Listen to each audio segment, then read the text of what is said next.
जय श्री ओम नमः सिद्धेभ्यो नमो हरिहन्ताणम्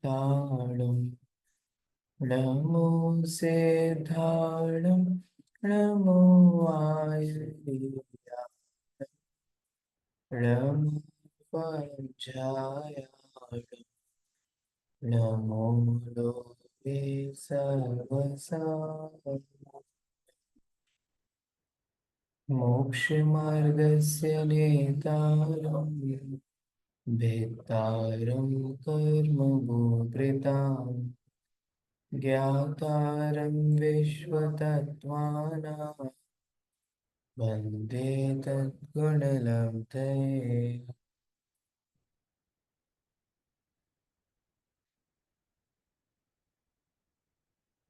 तत्वार्थ सूत्र तीसरा अध्याय, जिसमें अपनी चर्चा मध्यलोक के बारे में चल रही है। मध्यलोक के बारे में अभी क्या क्या पढ़ लिया आप लोगों ने, याद है? कुछ बताइए, क्या क्या पढ़ा?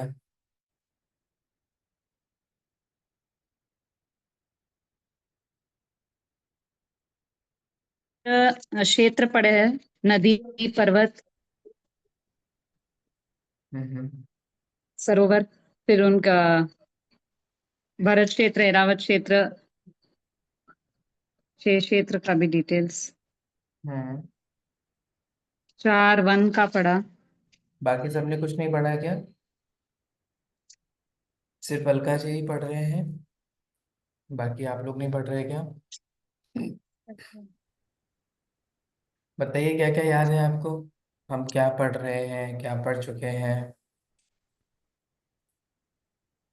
गीता जी बताइए, कोमल जी, गीता जी, सब लोग को लास्ट बताइए। क्लास में हमने जम्बू द्वीप पे जो सरोवर है उनके बारे में पढ़ा, और उनके बीच में जो कमल है जहाँ पर देवियां रहती है, एक एक कमल में एक एक देवियां, और वो पृथ्वी का एक ही तरह है। वो सब पढ़ा था लास्ट क्लास में। हम्म।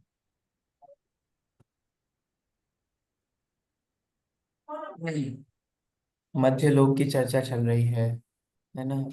विविध द्वीप हैं, समुद्र है, उसमें से भरत क्षेत्र है। तो हम भरत क्षेत्र को फोकस रख करके हमने बहुत सारी पढ़ाइयाँ करी थी कि उसमें 6 पर्वत होते हैं, है ना? वे 6 पर्वत जो हैं वो 7 क्षेत्र बनाते हैं। कौन कौन से हैं 7 क्षेत्र, नाम बताइए। तो आर्यखंड और 5 वो क्या बोलते हैं उसको। हम्म। भरत, हेमवत, हरिवास, महाविदेह, रम्यकवास, हिरण्यवत और ऐरावत। हम्म। ओ जम्बू द्वीप के। हम्म। तो ओ और कहाँ पर 7 क्षेत्र हैं? नहीं नहीं, वो खंड थे, सॉरी सर, भरत हाँ, क्षेत्र में खंड है। वो भी 6 हैं, क्षेत्र 7 नहीं है। क्षेत्र। सॉरी, एक एक आर्यखंड, हम आर्यखंड में हैं। हम्म। और 5 क्या बोलते हैं सर उसको, मलच मल पता नहीं। मलेच्छ। मलेश। कोई बात नहीं। आर्य और मलेक्ष क्या होते हैं हम अभी आगे पढ़ेंगे, ठीक है? और क्या क्या पढ़ा? सुमेरु पर्वत कहाँ पर है, कितने मेरु हैं? सुमेरु मिडिल में है, जम्बू द्वीप के मिडिल में। हाँ सर। और 5 5 मेरु के कोमल क्या है, आई डोंट नो। मेरु पर्वत पर 4 वन है। कौन कौन से? अ,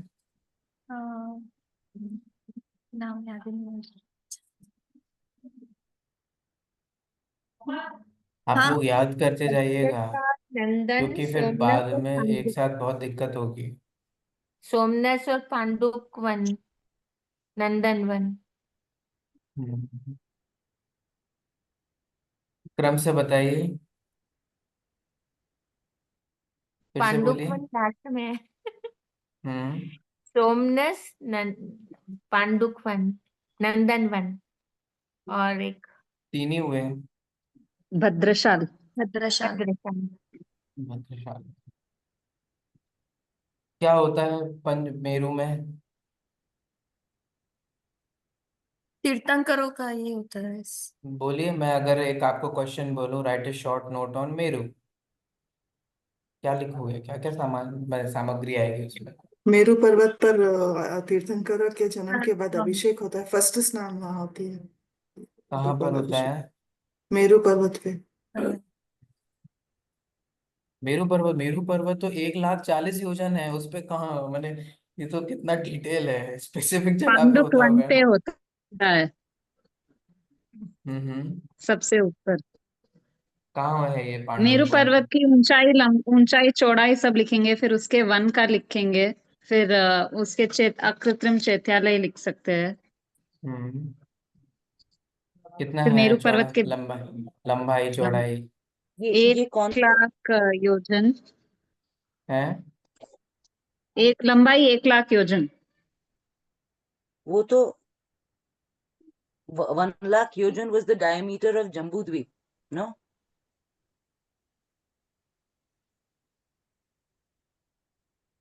नहीं, उसमें वो तीन रहते हैं ना, एक नीचे नरक में है और एक बीच में और एक ऊपर है, 3 खंड में मेरू पर्वत डिवाइडेड है। सर ये कौन सा सूत्र है एक्चुअली? मुझे नहीं पता, अब आप लोग ध्यान रखिए। मेरू मेरू का मैं, क्योंकि मैंने पढ़ा था पिछले सूत्र में, मेरू का नहीं लोग था। ध्यान नहीं रख रहे हैं, मुझे यही चेक करना था कि आप लोग याद कर रहे हो कि नहीं कर रहे हो। मेरू पर्वत के डायमेंशंस बताइए थोड़े से। आपको पढ़ाए थे ना क्लास में, नोट्स नहीं बना रहे आप लोग? एटलीस्ट कम से कम देख के तो बोलो। एक 1 लाख योजन से थोड़ा कम सर। नहीं। नहीं, 1,000 योजन नीचे है, पृथ्वी के नीचे है ना सर? मेरू पर्वत की हाइट क्या है? हाँ, सब सबको इंक्लूड, नीचे ऊपर दाएं बाएं सबको इंक्लूड करते हुए बताए अब। ओवरऑल हाइट, मैंने आपको ओवरऑल भी बताया एक था लाख कितना योजन नीचे है 40 योजन। हाँ? 99,000 योजन। 99,000 योजन ऊंचा है, और नहीं। 1,000 योजन पृथ्वी के अंदर है। ओवरऑल, मुझे इतनी गणित नहीं आती, आप लोग की ज्यादा अच्छी मैथ्स है। मुझे तो आप कैलकुलेट करके बताओ। सर एक कित लाख यो 1 लाख योजन योजन 40 योजन, जिसमें से ऊंचाई, हाँ सर ऐसे ही लिखा है आपके क्लास के नोट्स में। 99,000 योजन ऊंचाई है, उसकी जड़ आके 1,000 योजन है, और ऊपर का जो चुली का है 40 योजन। हाँ, आप सही बोल रहे हो, वो सब सही है। 1,40,000 ऐसे बोला जाएगा। आप कैसे हाँ तो बोल मैंने रहे थे? योजन 1 लाख योजन 40 योजन, ओके हाँ, ठीक है। सोचो। ठीक है। ये क्या है उसकी हाइट? देखो, मैंने एक इमेज भेजी आपको फिर से, मेरू पर्वत की। पूरा मेरू पर्वत भेज दिया मैंने आपको, देख लो जोशी आप। बंद करते थे। महायोजन। और क्या होता है मेरू पर्वत में? अलका जी ने लगा भी ली मेरू पर्वत की इमेज। और क्या होता है? अरे अभी बहुत कुछ बताना बाकी है भाई, बताओ।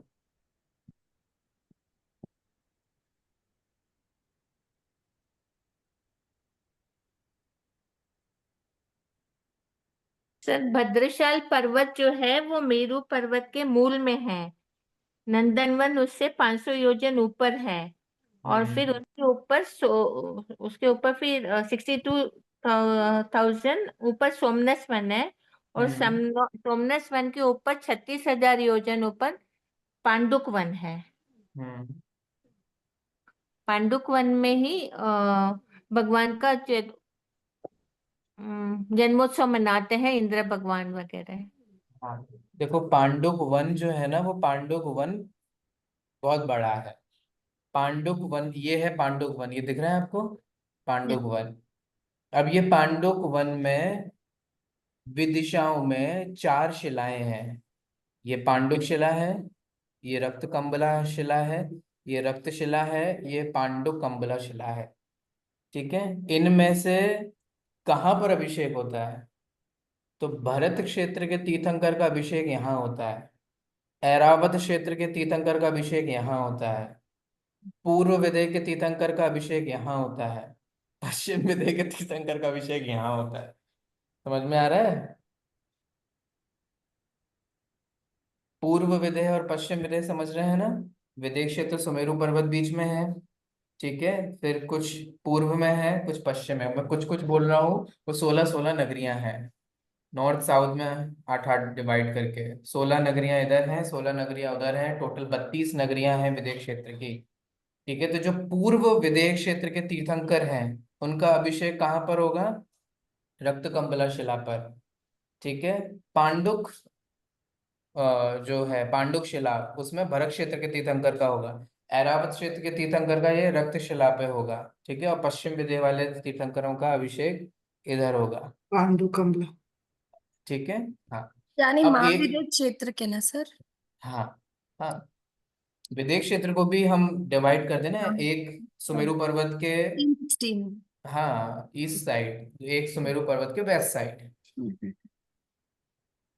उसमें भी एक जो पांडुक शिला होती है, जिस इसमें सिंहासन पे बिठाला जाता है तीर्थंकर के, बाल तीर्थंकर को, तीर्थंकर को नहीं, या बाल तीर्थंकर को, ठीक है, बच्चे को, न्यूबॉर्न को। ठीक है। न्यूबॉर्न। हाँ, और इधर बैठते हैं ईशान इंद्र, इधर बैठते हैं सौधर्म इंद्र, और 1008 कलशों से अभिषेक करते हैं। पानी कहाँ से आता है आप लोगों के यहाँ से? कौन सा बिस्लरी, कौन सा यूज करते होंगे? आरओ वाला, डिस्टिल्ड कौन सा है? क्षीर क्षीर क्षीर समुद्र से क्षीर आता है। समुद्र का। ना, और वो उस पर बाल तीर्थंकर का अभिषेक होता है। ठीक है, एक मूल मुद्दा अभी भी रह गया, पंचमेरु। अगर आप कहीं माने मंदिरों में जाएंगे तो कई सारे दिगंबर मंदिरों में आपको पंचमेरु मिलेंगे। ठीक है, श्वेतांबर मंदिरों में मिलेंगे कि नहीं मुझे एग्जैक्ट आइडिया नहीं है, बट कई सारे दिगंबर मंदिरों में आपको 5 मेरु ऐसे मिलेंगे। वो साइजेस डिफरेंस हो सकते हैं, कहीं इतने छोटे छोटे साइज के भी 5 मेरु होंगे, कहीं थोड़े बड़े बड़े भी 5 मेरु होंगे। ठीक है, वो 5 मेरु होते हैं। क्यों होते हैं मंदिरों में मेरुओं का क्या काम? सर क्योंकि 5 है ना मेरूज और बीच में एक है ना। इससे हम उनको पूजने लग जाएंगे, मंदिरों में रख लेंगे। शाश्वत होता है इसके लिए सर। हाँ, शाश्वत होते हैं इसके लिए। शाश्वत तो सभी है। क्या इसमें से अशाश्वत क्या है जो मैंने आपको पढ़ा है? लवण समुद्र भी शाश्वत है, हाँ, वो सब तो शाश्वत है। सब शाश्वत ही है। सर अभी जैसे अभी आपने बोला ना कि उसके ऊपर भगवान का जन्मोत्सव मनाया जाता है, तो हर क्षेत्र के भगवान का वहाँ जन्मोत्सव होता होगा, इसलिए वो हम्म, इम्पोर्टेंट है। आपने 5 मेरुओं की इमेजेस देखी हैं? पंचमेरु की इमेजेस कभी देखी हैं क्या? नहीं। नहीं देखिए sir.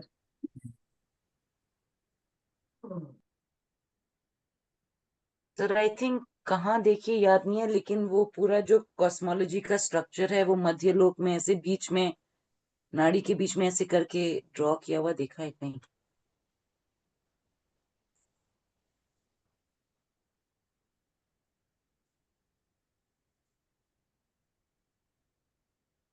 Sir, there are multiple Merus and beach में is Sumeru.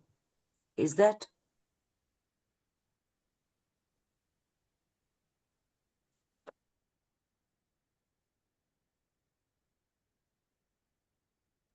सर आप म्यूट हो। सर हमारे आंसर सुन के क्लास छोड़ के चले गए। नहीं नहीं, पता नहीं म्यूट कैसे हो गया।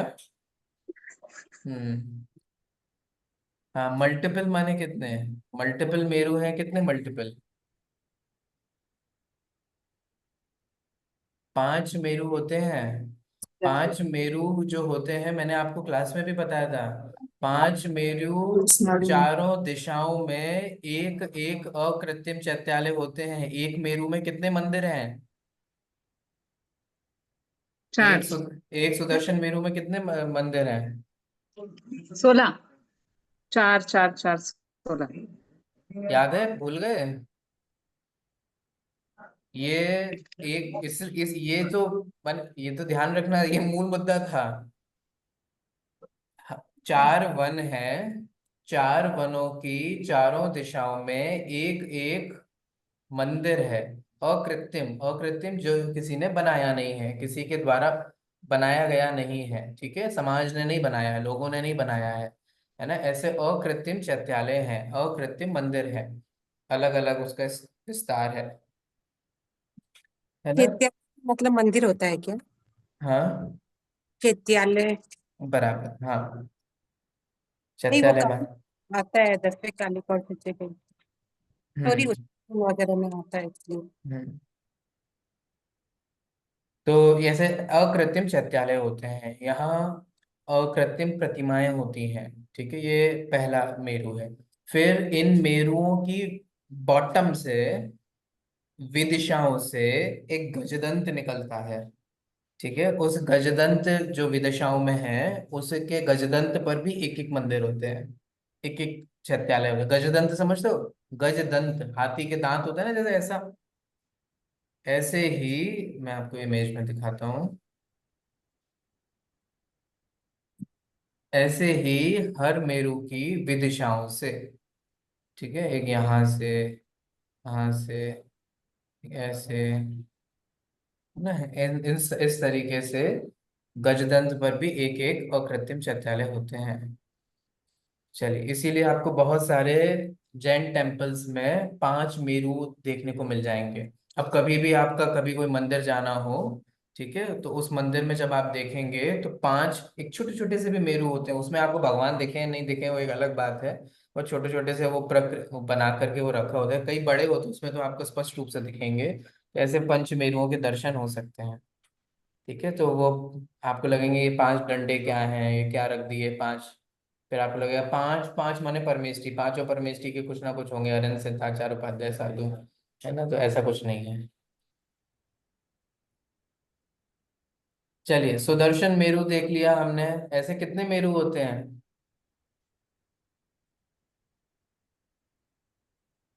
5। 5। कहाँ पे होते हैं पांच मेरु? बाकी के चार कहाँ हैं?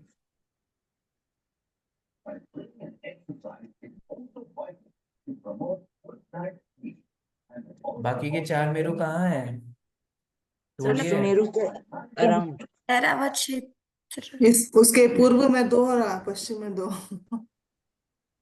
जम्बूद्वीप में, घात की खंड में 2 और आगे और 2 और जम्बू द्वीप, धातकी खंड। नहीं, पता नहीं। नहीं, वो 5 भरत होते।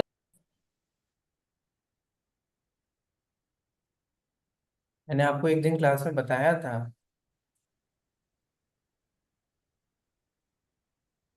पांचों मेरु कहाँ पाए जाते हैं? एक आपका सुदर्शन मेरु कहाँ पर है? जम्बूद्वीप में है, एक ऐरावत ठीक है। क्षेत्र में। एक ऐरावत, ऐरावत क्षेत्र कहाँ?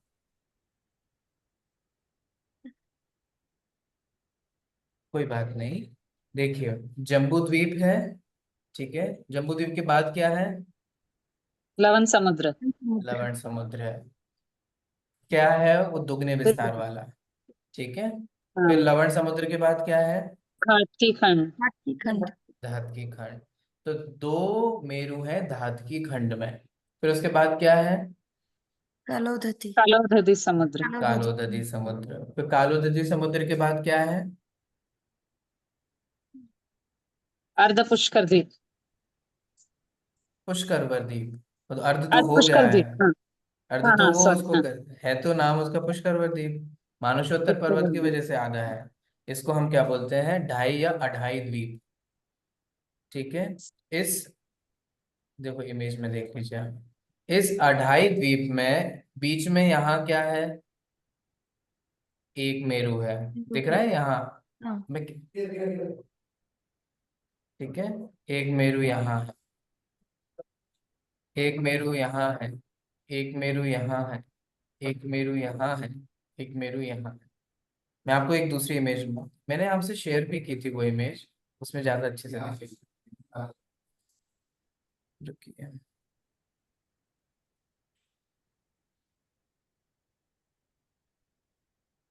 आपको जो मैं इमेजेस दे रहा हूँ वो कहीं बस व्हाट्सएप में स्टोरेज भर रही है, या आप लोग कुछ उसका रेफरेंस भी कर रहे हैं, रेफर कर रहे हो?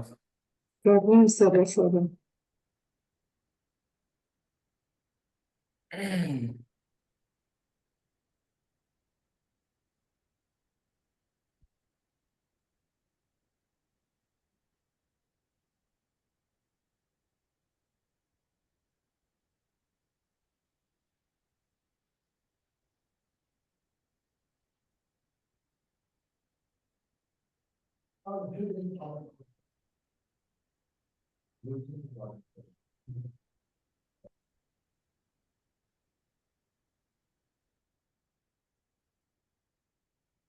देखिए, एक मेरू यहाँ पर है, ठीक है, सबसे एक मेरू इधर है, ये येलोइश। मैं कोई दूसरा पेन यूज करता हूँ, ब्लैक करता हूँ।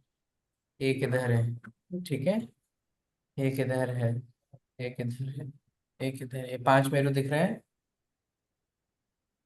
हाँ। इस हाँ तरीके सर। से 2.5 द्वीप में ये 5 मेरू हैं।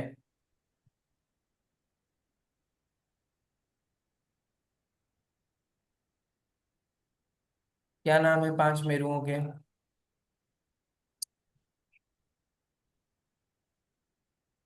इन पंचमेरुओं के नाम?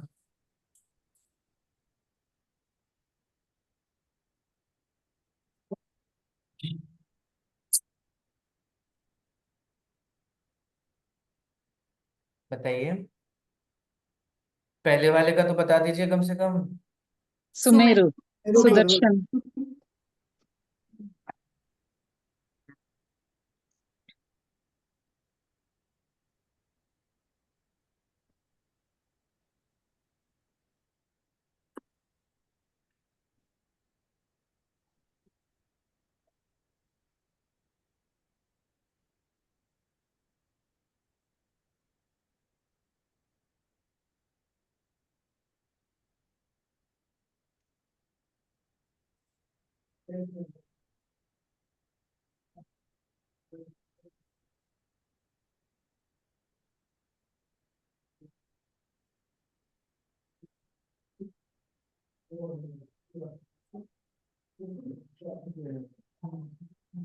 चलो आगे बढ़ते हैं। भरत क्षेत्र में, एक मिनट में आपको शेयर कर। भरत क्षेत्र में, विदेह क्षेत्र, सॉरी भरत क्षेत्र कह रहा हूँ, जम्बू द्वीप के भरत क्षेत्र और ऐरावत क्षेत्र, है ना, इनमें एक जैसी व्यवस्था है। Yes sir. ठीक है, ये हमने समझी थी।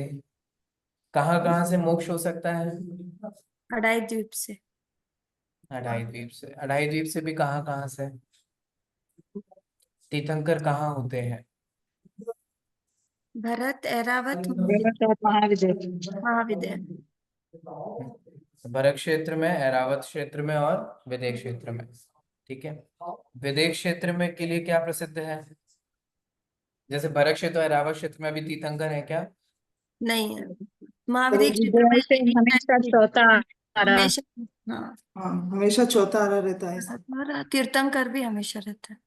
हाँ, तो हमेशा चौथा काल वर्तता है। ठीक है, और वहाँ सदैव तीर्थंकर रहते हैं। एटलीस्ट 20 तीर्थंकर जो है वो सदैव विद्यमान रहते हैं। 20 के नाम याद है? वो 20 विहरमान हाँ, के नाम। नाम हाँ। दो चार। बाहु, सर, सुबाहु। हेमंत स्वामी मैंने। अब बोले सर हमें यहीं वालों के नाम याद नहीं है, आप यहाँ वालों के पूछ लोगे तो हम 4 बता पाएंगे, हैं? सिमंदर स्वामी, युगमंदर स्वामी। बाहु स्वामी। भरत भरत क्षेत्र के 24 तीर्थंकरों के नाम याद है? याद है सर। हाँ, सर तो याद है।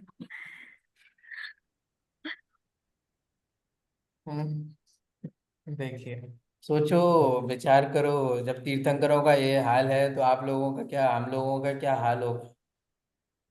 हमारा नाम याद रखा जाना चाहिए, हम अपना नाम लिखवाएंगे, हैं? एक पंखा भी दान करते हैं कहीं पे तो उस पे अपना नाम लिखवा देंगे। एक CFL दान करते हैं तो उसमें अपना नाम लिखवा देंगे। मंदिरों में, स्थानकों में या कहीं ऐसे जगहों पर एक सीढ़ियां बनेंगी तो सीढ़ियों में अपना नाम लिखवा देंगे कि भाई मार्बल हमने दिया है, घिसाई इनने करवाई है, ये उसने करवाई है। और अपना नाम नहीं, किस किसका, पूरा खानदान का, सब उस पे पैर रख रख के जाएंगे, सब आपको कुचल कुचल के जाएंगे। नाम रहना चाहिए, नाम, हमारा नाम, हमारा नाम।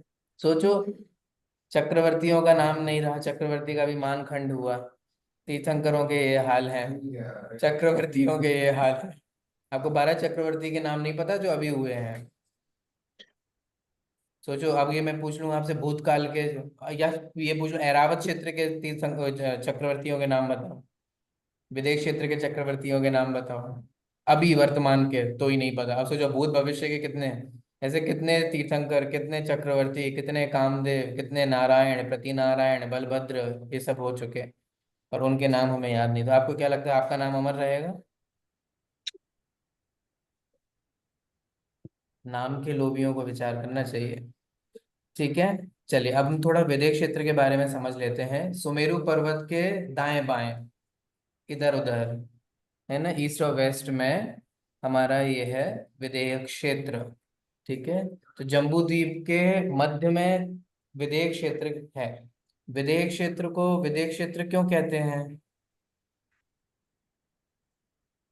क्या पता सर, कहते हैं तो कहते हैं, कहने वालों को कोई रोक सकता है क्या? जिसको जो कहना है वो कहते ही है ना? तो देखो, जम्बू द्वीप को जम्बू द्वीप मानो इसलिए कहते हो कि वहां, सॉरी, विदेह क्षेत्र को विदेह इसलिए बोलते हो मानो विदेह। विदेह माने देह से रहित होना। कौन है देह से रहित? तीर्थंकर नहीं, सिद्ध। बताइए, कौन है देह से रहित? विदेह, देह रहित।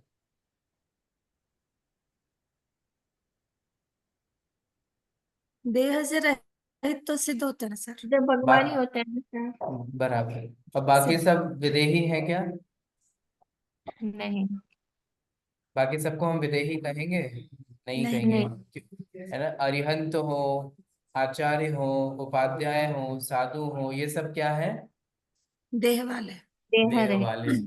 देह रहित कौन है? सिद्ध परमात्मा। और सिद्ध परमात्मा किससे एसोसिएटेड है? मुक्ति से, मोक्ष से। वो अंतिम अवस्था है, परिपूर्ण अवस्था है। ठीक है, तो विदेह क्षेत्र, है ना, वह विदेह क्षेत्र है मानो वहाँ हमेशा 14 काल वर्तता है। जैसे आप सब लोगों ने बताया, देखो भाई, आप लोग जैसे बताते हो मैं वैसे ही चल रहा हूँ, है ना।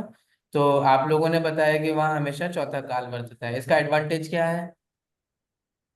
कोई ना कोई मध्य। मोक्ष प्राप्त कर सकता है। हाँ, कि वहाँ मोक्ष का गेट जो है वो हमेशा ओपन है। हम्म।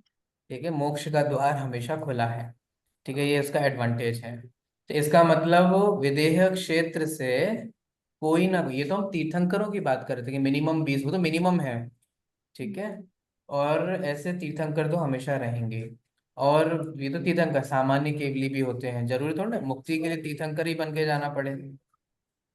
ठीक है, तो विदेह क्षेत्र होता है मानो वहां से हमेशा मुक्ति संभव है, इसलिए उसको विदेह बोलते हैं। एक माने ये भी कह सकते हैं, विदेह माने वहां से हमेशा देह से रहित होने की संभावना है, मुक्ति की प्राप्ति है ना, ऐसा वह विदेह क्षेत्र है। विदेह क्षेत्र में कितने देश हैं? 32। 32। बहुत अच्छे, 32 देश हैं। ये 32 देशों का डिवीजन कैसे होता है, आइए अपन देखते हैं। आपको दिख रहा है सुमेरु पर्वत है। यस। सुमेरु पर्वत के इधर उधर कुछ नदियां बह रही हैं। कौन सी नदियां हैं, जरा पढ़ करके बता पाएंगे? मेरी थोड़ा कमजोरी है। सीता तोदा सीतोदा। नदी एंड सीता तोदा नदी। सीता और सीतोदा। सिद्धि। ठीक है, कहाँ से निकल रही है ये? Sea of the Gidge। नील कहाँ से आ पर्वत, रही हैं ये नदियां? सीता केसरी से पर्वत पे केसरी लेक से। और और सीतोदा? तिगिच। टिगिच। ठीक है, तो ये सुमेरु पर्वत के आप देख पा रहे होंगे, सीतोदा नदी है। माने इस side, right hand side Sita है, लेफ्ट हैंड साइड सीतोदा नदी है। तो आप देख रहे हो इन नदियों ने डिवीजन कर दिया, पार्टीशन कर दिया। तो फिर अब इससे डिवीजन हो गया बीच में, ठीक है। फिर पर्वत भी हैं, ठीक है। उन विदेह, ठीक है, ये इसमें क्या है? उस विदेह के सुमेरु पर्वत के द्वारा दो भाग हो जाते हैं, पूर्व विदेह और पश्चिम। पूर्व विदेह और पश्चिम विदेह समझ में आ रहा है? यस। ठीक है, ईस्ट और वेस्ट। तो सुमेरु पर्वत के ईस्ट में और वेस्ट में। अब पूर्व विदेह में बहने वाली सीतोदा नदी और पश्चिम विदेह में बहने वाली सीता नदी दोनों के फिर से दो दो उत्तर और दक्षिण दो भाग कर देता है। समझ में आ रहा है उत्तर और दक्षिण कैसे भेद हो गया? नदी के कारण नॉर्थ और साउथ का डिवीजन हो गया। ठीक है, अब पूर्व में भी नॉर्थ एंड साउथ, पश्चिम में भी नॉर्थ एंड।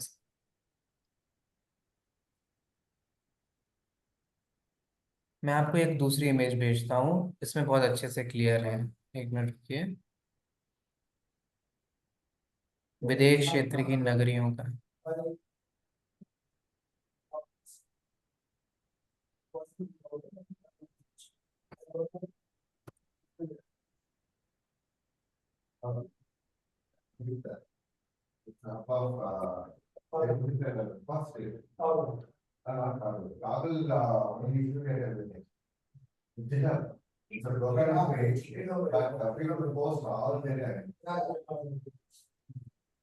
तो द्वीप मिडिल में है, क्या मिडिल में है? तो लाइक मध्य लोक में जम्बू द्वीप है, एंड नीचे में हेल्स, ऊपर में हेवेंस। और जम्बू द्वीप के अलग अलग पार्ट्स में टाइम। अभी मैंने आप लोगों को दो इमेजेस भेजे हैं, पहुंची आप तक? Yes sir. नहीं पहुंची? पहुंच गई सर। अच्छा, ठीक है। ये है पूर्व विदेह की और पश्चिम विदेह की। ठीक है, आइए। आपको, आप लोग को समझ में तो आ रहा है? ऊपर से तो नहीं जा रहा है? ऊर्ध्व नहीं। लोक से तो नहीं नहीं जा रहे हैं सर। ना? मध्य लोक में ही नहीं। है। सर ये पूरे नाम याद करना है क्या? 32। नहीं नहीं, घबराओ मत। कुछ नहीं ठीक है। ये नहीं पूछे जाएंगे आपसे। ओके। हमें ज्यादा चिंता है आप लोगों की। फिर पता चले हम कॉस्मोलॉजी के एंड में गजनी हो गए सब लोग। जो थोड़ा आता था वो भी भूल जाएंगे। ये देखिए, पूर्व विदेह और पश्चिम विदेह, ये है सीता नदी बीच में जो बह रही है। ठीक है, ये है लवण समुद्र उसके इस माने राइट हैंड साइड पर। लेफ्ट हैंड साइड पर यहाँ पर वो वन वगैरह है, भद्रशाल वन जो सुमेरु पर्वत का है ना, बेस, वो है। ठीक है। अब आप देखो, ये कितने नंबर्स लिखे हुए हैं यहाँ? एक दो तीन चार, आठ ऊपर है। ये रही, आठ ऊपर है और आठ नीचे हैं। ये कितनी है? 16। ठीक है, जो 16। राइट हैंड साइड है वही लेफ्ट हैंड साइड, जो ईस्ट में है वही वेस्ट में है। ठीक है, जो पूर्व में है वही पश्चिम में है। अब आप इसको देखो कि जैसे भरत क्षेत्र के कितने खंड हैं? 6 खंड है। खंड। 6 खंड हैं। ऐसे अब यहाँ पर एक एक के 6 खंड हैं, ये देखो।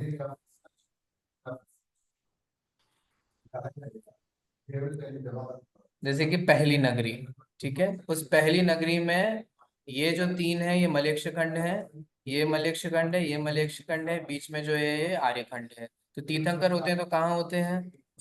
हर एक आर्यखंड में। खंड है वो। पूरे विदेश क्षेत्र में नहीं होते हैं, है ना, आर्यखंड में होते हैं। ठीक है, समझ में आ रहा है? और ये जो डिविजन्स भी हो रहे हैं, अब ये जो 8 में और 16 में जो डिवीजन हुआ, ये कैसे हुआ? सबसे पहले तो इनका ये जो पर्वत दिखाई दे रहा है, ये वक्षार पर्वत है। दिख रहा है ना, ये आपको ब्राउन कलर में जो दिखाया जा रहा है। हाँ हाँ। ठीक है, ये वक्षार पर्वत है, और फिर ये नदियां बह रही हैं और छोटी छोटी नदियां। ठीक है, तो इन पर्वत और नदियों से, और बीच में ये क्या होगा? और एक पर्वत है छोटा। खुद से अकल लगाओ, ये आप बता सकते हो। ये वाला पर्वत का नाम क्या होगा? पर्वत का नाम क्या होगा? सर हम नाम को भी गैस कर सकते हैं क्या? हाँ, आप गैस कर सकते हो। अगर मैं हिंट दे देता हूँ, अगर आप ये सोचो कि ये 6 खंड हैं और 6 खंड को ये डिवाइड कर रहा है ना पर्वत, हम्म। बरक बरक क्षेत्र में भी कुछ ऐसा बताया था आपको। वहाँ पर विजयात पर्वत था। हम्म। विजयात पर्वत था।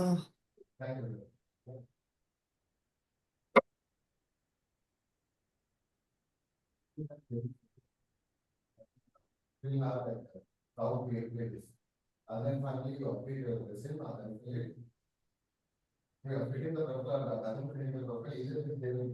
है, इस तरीके से विदेश क्षेत्र है। अब ज्यादा डिटेल में नहीं जा रहे वरना आप लोग घबराओगे, हमें तो बहुत चिंता होती है आप लोगों की। नहीं सर, आप समझाइए, नॉलेज के लिए अच्छा है। अभी पहले कोर्स भी कंप्लीट हो जाए ना, फिर आप ही कहेंगे सर कोर्स कंप्लीट नहीं हुआ, आपने बहुत एंड तक ले जाया, सर ऐसे नहीं ऐसे। बोलेंगे सर। बहुत डर लगता है भैया, नहीं है लगता ना, है सर हमको।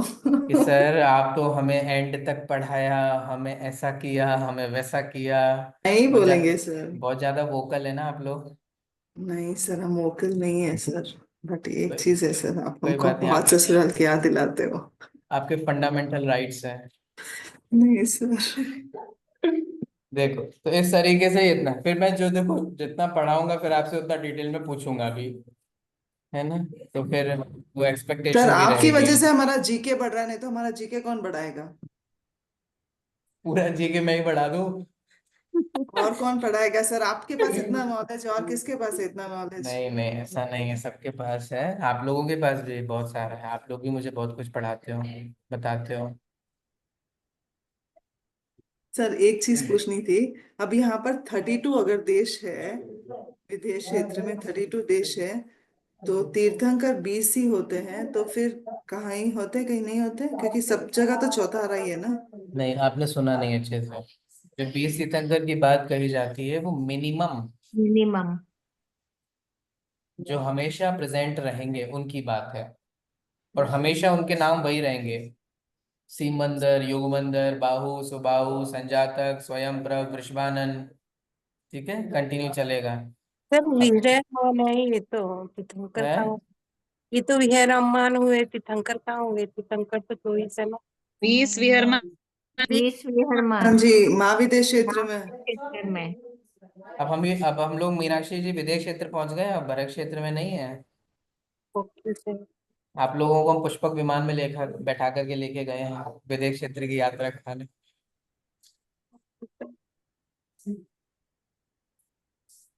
हम्म। सर अगर मिनिमम 20 है, तो कभी ना कभी तो ऐसा हुआ होगा कि इन 32 देशों में से कहीं पर नहीं है, होता है। मिनिमम 20, और 20 तीर्थंकर जो मिनिमम बात कही है वो ढाई द्वीप के 20 तीर्थंकर हैं। जैसे यहाँ विदेश क्षेत्र है, ठीक है, अब वो देखो 5 भरत होते हैं, 5 भरत कैसे होते हैं ढाई द्वीप में? एक यहाँ पर है, एक जम्बू जम्बू द्वीप द्वीप है, का भरत है, दो, घाती कंड, दो, करेक्ट। और एक दो और एक, क्या नाम है उसका? सर पुष्कर। पुष्करार्ध द्वीप, ठीक है, या पुष्कर तो पूरा नाम है, पुष्करार्ध में ही है। ठीक है, तो इस तरीके से 5 भरत होते हैं, 5 ऐरावत होते हैं, 5 विदेह होते हैं, वो 5 विदेह के 20 तीर्थंकर, मतलब ढाई द्वीप में हमेशा विद्यमान। मैक्सिमम तो 170 तीर्थंकर हो सकते हैं एक साथ, पूरे ढाई द्वीप में। जानना है गणित, पता? हाँ, ये वाला पता है सर। अब भरत क्षेत्र के एक, तो 5 भरत के 5, 5 एरावत के 5, बराबर। विदेश क्षेत्र में एक एक, तो 32। तो वैसे 5 विदेह के 32 से मल्टीप्लाई करेंगे तो 160 हम्म। आता है, तो 160 + 10 170 आता है। बहुत अच्छे हैं। सभी को समझ में आया जो अलका जी ने बोला, पर जल्दी जल्दी। हाँ, ये लास्ट ईयर हिस्ट्री लास्ट के वाला पेपर में 10 पढ़ा मुझे था। नहीं समझ में आया, लास्ट वाला 10 जो अलका ने बोला 5 वो नहीं। भरत 5 ऐरावत। हाँ लास्ट। एंड 32 महाविदेश क्षेत्र के 32 बोल रहे हो? हाँ, और 5 महाविद्यालय, तो 32 × 5। ओके, 32 × 5। चलिए इतना ही रहने देते हैं। तो इस तरीके से ये जम्बू द्वीप है। ठीक है, इस पूरे ढाई द्वीप का डायामीटर कितना है? मैंने अभी पढ़ा, शुरू सही। 2.5 फीट पर क्षेत्र, चौड़ाई 45 लाख की ओजन। बहुत अच्छे। 45 लाख योजन है, कैसे हुआ 45 लाख? अगर आप चाहो तो खुद से भी कैलकुलेट कर सकते हो, आपको बताया है। जम्बू द्वीप कितना है? 1 लाख योजन। 1 लाख योजन। ठीक है, लवन समुद्र 2 3 लवण समुद्र उससे दुगना है, तो कितना हुआ? 2 2 2 लाख। लाख योजन। हम्म 3 लाख 4 5 6 4 का 8, 8 का 16, 16 का 32, सबको प्लस करेंगे तो 45 लाख। हम्म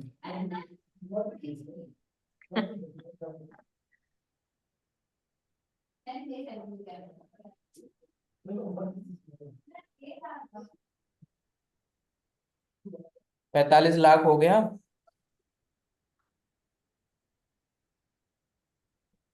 सिद्धशिला जो है ना, सिद्धशिला आपकी कहाँ पर है? सिद्धशिला अभी तो पढ़ी नहीं हमने, लेकिन जनरल तो पता ही है ना, कहाँ पर है सिद्धशिला? ऊपरी भाग में। अधोलोक में सबसे ऊपर। अधोलोक? ऊर्ध्वलोक। सॉरी, ऊर्ध्वलोक। लोग ऊर्ध्वलोक के सबसे ऊपर। ऊर्ध्वलोक में ऊपर। ऊर्ध्वलोक में वो उसका डायमीटर कितना है? एक एक एक राजू। राजू, एक राजू।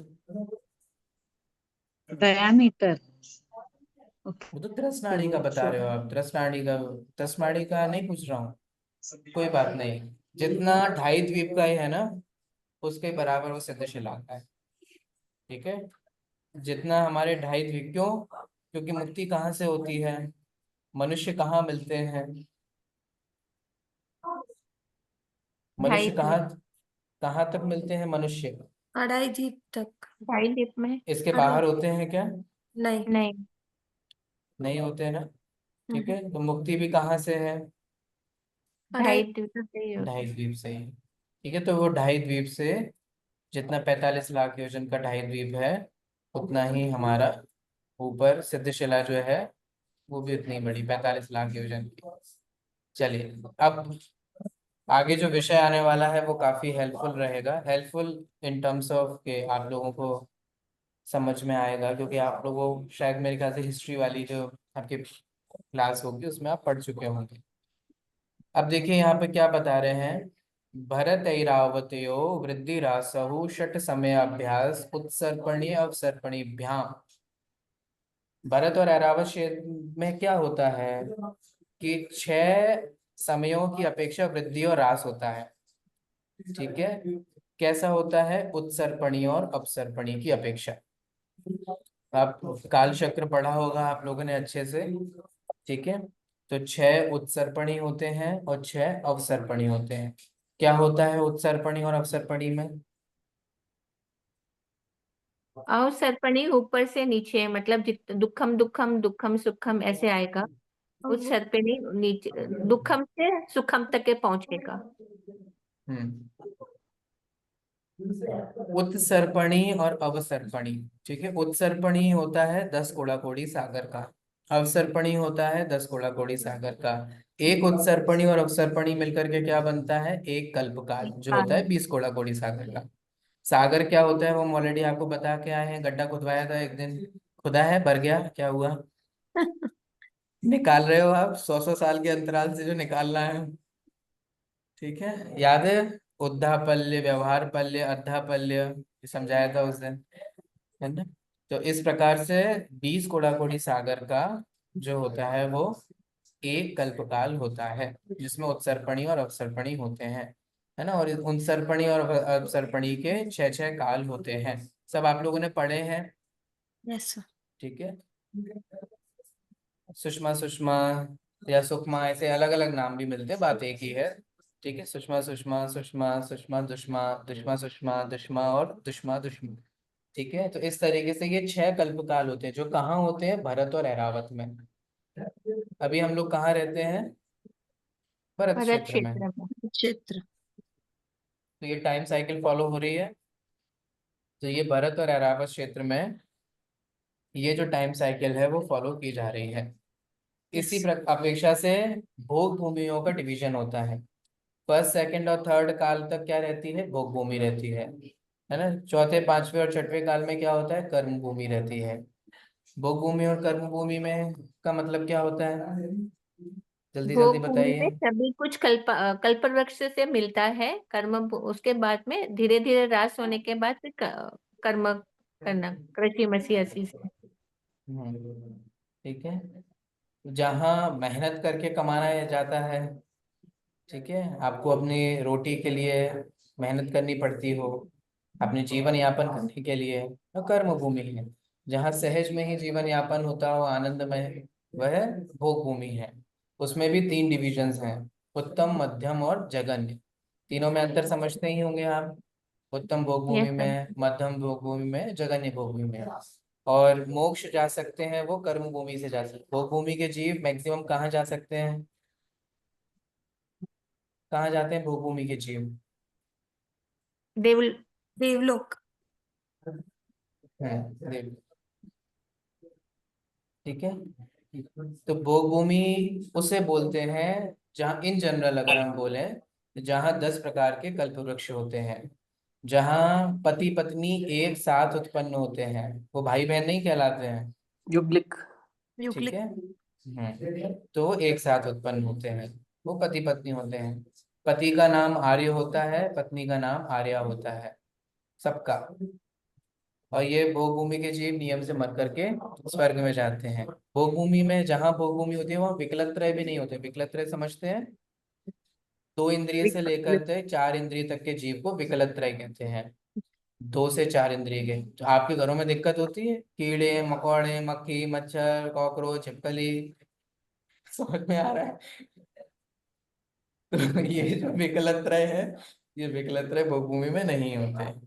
इनके कोई रोग नहीं होते। सोचो, इमेजिन करो, सर दर्द, कमर दर्द, घुटने का दर्द, बीपी, ब्लड प्रेशर, स्ट्रेस, है ना। इनका निहार भी नहीं होता, इनके मलमूत्र का त्याग भी नहीं होता, ठीक है। जब जीवन का अंत समय होता है, तब पत्नी गर्भ धारण करती है, और अंत में पुरुष छींक पूर्वक और स्त्री जमाई पूर्वक जो है वो मरण को प्राप्त हो जाते हैं। इनके आहार भी अलग अलग होते हैं। उत्तम भोग भूमि का जीव है तो वो बेर के समान आहार करेगा, है ना। मध्यम भोग भूमि का है तो वो बहर के समान, है ना। जघन्य का है तो वो आंवले के समान। वो सब है, उनकी आयु भी अलग अलग है, उनकी हड्डियां भी अलग अलग हैं, पीठ की, उनके सब चीजों की, है ना, सब अलग अलग है। 10 प्रकार के कल्पवृक्ष होते हैं, है ना। उनको जो कुछ भी चाहिए है, जो भी एक बेसिक नीड्स होती हैं, वो उनकी सारी नीड्स उनके कल्पवृक्ष के थ्रू फुलफिल हो जाती हैं। पानांग, कुछ पीने के लिए चाहिए है ना। तो ऐसे 32 प्रकार के डिफरेंट डिफरेंट वेरिएशंस वाले पीने के लिए आपको कल्पवृक्ष देते हैं, आपको ऑप्शंस, है ना। तूर्यांग, कुछ बजाने के लिए, एंटरटेनमेंट के लिए, अलग अलग प्रकार के वाद्य यंत्र वगैरह जो है वो देने वाले तूर्यांग नामक कल्पवृक्ष हैं। भूषणांग, नाम से समझ में आ रहा होगा, आभूषण आदि जो भी चाहिए सजने संवरने के लिए, ठीक है, तो वो सारे जो है वो भूषणांग नाम के कल्पवृक्ष के द्वारा प्राप्त होता है ना। ऐसे ही वस्त्रांग, कोई भी वस्त्र चाहिए हो तो वो विविध प्रकार के सारे ब्रांड्स, अच्छे अच्छे, तो सारे वस्त्रांग जो है वो कल्पवृक्ष के द्वारा अवेलेबल होते हैं। भोजनांग, ये तो सोच करके आप लोगों के मन में खुशी की लहर कि भैया आज भी ऐसा कुछ होता तो मजा आ जाता है। हमारा जो दिन भर भोजन भोजन भोजन, ब्रेकफास्ट, लंच, डिनर, शाम को क्या बनाएं, सुबह क्या बनाएं, इतनी समस्या है। गए कल्प वृक्ष के पास, है ना, खाद्य पदार्थ मांगे, विविध प्रकार के, अलग अलग प्रकार के जो भी भोजन सामग्री चाहिए, है ना। ऐसे 108 प्रकार का मेन्यू है खाने की चीजों का, ठीक है, जिसमें अलग अलग प्रकार के रस भेद हैं। तो ऐसे अलग अलग चीजों के आपको भोजनांग मिलते हैं।